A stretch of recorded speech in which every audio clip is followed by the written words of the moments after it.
Guys, what's happening here? We're just putting this snake back in its enclosure after cleaning. And this is one of the most probably infamous and magnificent and well-known snakes you find anywhere in the world. It's the gaboon viper, the snake with the biggest fangs of any snake on the planet. And have a look at that. And this is a talker. It's a noisy snake. How's that sound? Look at that. Oh, aren't they magnificently pretty? Yeah, come out, big guy. Come on, come out. You have to be very careful when working with these snakes. They're pretty chilled out. They're well-mannered, well-tempered snakes. They're really not badly mannered at all. But they have a very quick strike. One of the quickest strikes of any snakes on the planet. This strike here, he'll hit you twice before you've even seen the snake move. 0.25 of a second. It's right up there with the puff adder, with the death adder, with the saw scale viper, lightning quick strikes. So the other thing you have to watch out for is the size of the fangs on this snake. Super big fangs. So the fangs on this snake can reach 2 inches when they're an adult. This is still a young snake, so it's not going to be nearly that big, but they get really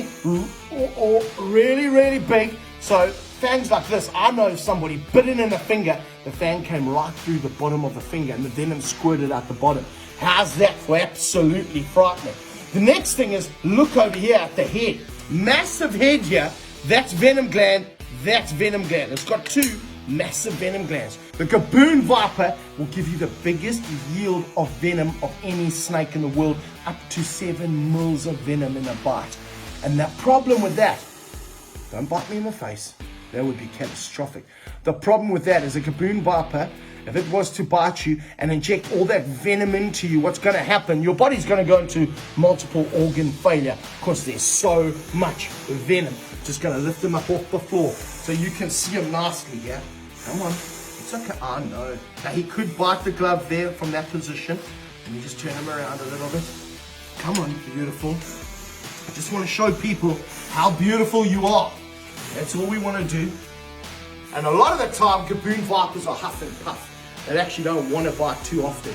But isn't that a magnificent looking snake? Look at that horn on the end of his nose, 2 horns there.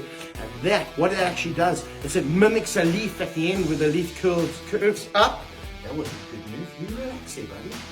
As I move my head, freaked out the snake. You can also see down the middle of the head, you see like a stripe there, and that mimics the vein on the top of a leaf as well. So that head, that big buff colored head, is to mimic leaves in the forest. And I've been in the forest with these guys here.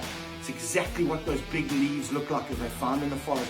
Magnificent snakes and magnificent animals. One of the deadliest venoms, and a bite you really don't want in your life, but most of the time they're pretty reluctant when it comes to biting. This snake here can be a little bit grumpy, as you've seen. He's moving around and he's not so comfortable always on the hook.